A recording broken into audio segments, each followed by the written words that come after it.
সেই রঙ্গ করেছে। তো ভক্তের ভগবান বৃন্দাবনে যখন ছিলেন, রাজার ছেলে, রাজ ঐশ্বর্য ছিল, ক্ষীরেশ্বর নবনী ছাড়া সেবা করছিল, সবকিছু পরিত্যাগ করে কলিযুগের মাঝে কামাল হয়ে তিনি আবির্ভূত হলেন। বৃন্দাবনে ললিতা বিশাখা সখী অষ্ট সখী তার কাছে গেছেন ভগবান শ্রীকৃষ্ণ। গিয়ে বললেন, ললিতা, ও ললিতা, এই জগতে আমার কিন্তু হাজার হাজার লক্ষ লক্ষ কোটি কোটি ভক্ত আছে, তারা সবাই আমাকে ডাকে, আমাকে ভালোবাসে, কিন্তু কই আমি তো তাদের ডাকে কখনো তাদের কাছে যাই।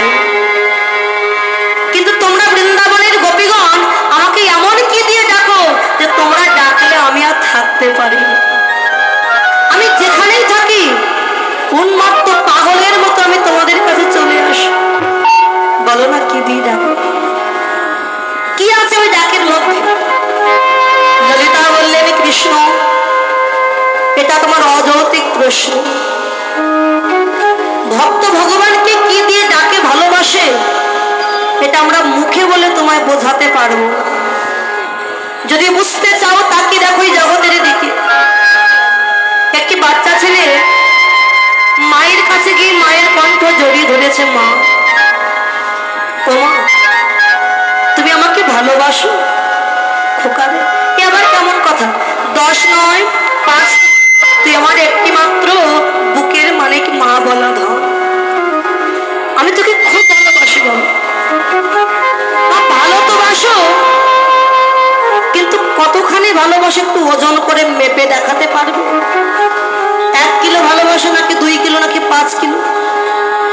মা হেসে বলে, খোকারে, পিতা মাতার ভালোবাসা কোনোদিন যে ওজন করে মেপে দেখানো যায় না। মা, তাহলে কি আমি কোনোদিন বুঝতে পারবো না যে পিতা মাতার সন্তানকে কতখানি ভালোবাসে? পারবি খোকা, পারবি, তবে আসবো কবে জানিস? যেদিন তুইও পিতা হবি, তোরও যেদিন সন্তান হবে, সেদিন তুই বুঝতে পারবি যে পিতা মাতা সন্তানকে কতখানি ভালোবাসে। একজন ভিখারি ভিক্ষা করতে করতে যাচ্ছে রাজপ্রাসাদের পথ দিয়ে। রাজামশাই বসেছিলেন অট্টালিকার উপর। তো রাজামশাই ভিখারিকে দেখতে পেয়ে ডাক দিয়েছে, ভিখারি,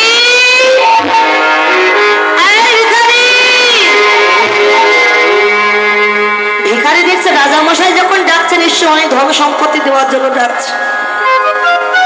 তো শীঘ্রই করে গেছে রাজামশাইয়ের কাছে, বাবু আমায় ডাকছে। এই ভিখারি, তুই তো ভিক্ষা করে বেড়াস, 10 বাড়ি যাস, 10 রকমের চাল ভিক্ষা পাস, তো 10 রকমের চাল একত্র করে রন্ধন করে সেবা করতে কেমন স্বাদ রে ভিখারি?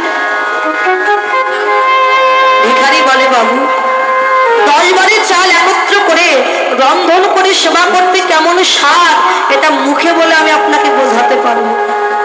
যদি এর স্বাদ বুঝতে চান তাহলে আপনাকে যে রাজপ্রাসাদ পরিত্যাগ করে আমার মতো ভিখারি হতে। এই কীর্তন শ্রবণ করতে এসেছেন ভক্তগণ, কত দূর থেকে এসেছেন, প্রচন্ড গরমে বসে আছে। কীর্তনের যে কি স্বাদ, যারা কীর্তনের মতো ডুবে যায়নি তারা বুঝতে পারে, যারা ডুবেছে তারাই তো এত দূর থেকে ছুটে এসেছে। এই প্রচন্ড গরমে বসে আছে, এর স্বাদ তারাই বুঝবে যারা এই কীর্তনের মধ্যে ডুবে গেছে।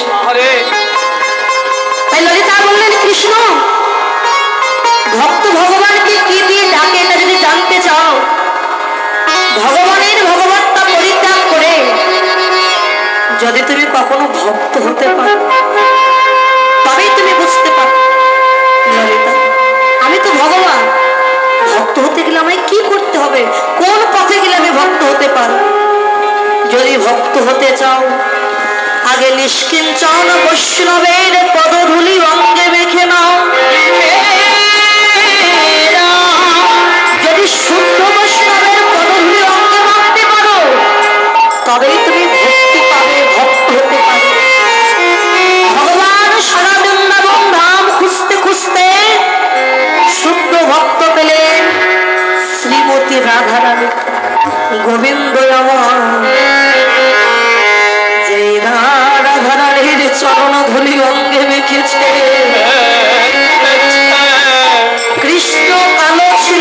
পরিষ্কার হয়ে গেল।